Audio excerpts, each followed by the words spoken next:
यानंतर बातमी आहे गृहप्रवेशासंदर्भात। महापौर विश्वनाथ महाडेश्वर यांनी आज नवीन बंगल्यामध्ये गृहप्रवेश केलेला आहे। भायखळा इथल्या जिजामाता उद्यानातील पालिकेच्या बंगल्यात आजपासून महापौर राहण्याकरता निघालेले आहेत। हे त्यांचं आता एक नवं निवासस्थान असणार आहे।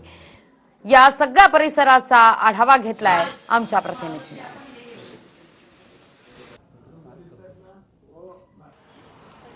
मुंबईचे महापौर विश्वनाथ महाडेश्वर जे आहे ते नवीन बंगल्यामध्ये राहण्यासाठी आलेले आहेत। भायखळ्यातल्या राणीबाग मधला हा बंगला आहे। स्वतः आपल्या सोबत सहपत्नी आहेत। सर, काय सांगाल, नवीन बंगल्यात राहायला आलेला आहात, पूजा सुद्धा आज विधिवत केलेली आहे, काय म्हणाल? या नवीन महापौर बंगल्यामध्ये गणेश पूजन करून आणि वास्तुपूजन करून या ठिकाणी आजपासून राहावयास सहकुटुंब राहावयास आलेलो आहे। खूप आनंद आहे। त्याचं महत्त्वाचं कारण त्या बंगल्याच्या ठिकाणी हिंदू हृदय सम्राट शिवसेना प्रमुख श्रीमान बाळासाहेब ठाकरे यांचं भव्य स्मारक उभं राहणार आहे। आणि शिवसेना प्रमुख बाळासाहेब हे आमचं सगळ्यांचं दैवत आहे। तमाम या देशातील जनता बाळासाहेबांचं स्मारक कधी होतंय याची वाट पाहते आहे आणि त्या कामाला आता लवकरच सुरुवात होईल, त्याचा मला प्रचंड आनंद आहे। शिवाजी पार्कवरचा बंगला आणि हा बंगला थोडासा वेगळा वाटणारच, कारण त्या आठवणी आहेत त्या बंगल्यातल्या, आणि आता नवीन या ठिकाणी राहायला आलेला आहात, काय नेमकं? हा, शेवटी ज्या ठिकाणी आपण राहतो त्या ठिकाणच्या आठवणी,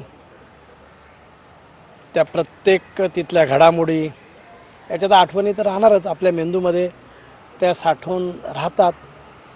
बरोबर आहे। ताई, तुम्ही काय सांगाल, कारण त्या महापौर बंगल्यामध्ये तुम्ही सुद्धा राहिलात, इकडचं सगळं कल्चर आता हे वेगळं असणार आहे, तिथल्या आठवणी आणि हा महापौर बंगला कसा वाटला, काय? शिवाजी पार्कचा जो महापौर बंगला आहे तो खरंच फार सुंदर आहे। तिथला अनुभवही वेगळा होता आणि त्या आठवणी आमच्या स्मरणात कायमच राहतील। आता आम्ही नव्याने ह्या बंगल्यात आलो आहोत, तर हा बंगला देखील पाहिल्यावर एक समाधान मनाला झालेलं आहे आणि इथेही आम्हाला खूप आनंद मिळेल असं मला वाटतं। दादरचा बंगला आणि ह्या बंगल्यामध्ये थोडाफार फरक जरी असला तरी सुद्धा महापालिकेने हा बंगला जो आहे तो आता महापौर बंगल्यासाठी घोषित केल्यानंतर आज विधिवत पूजा येथे पार पडलेली पाहायला मिळते। कॅमेरामॅन शाहीन सोबत विनायक डावरून TV9 मराठी, मुंबई।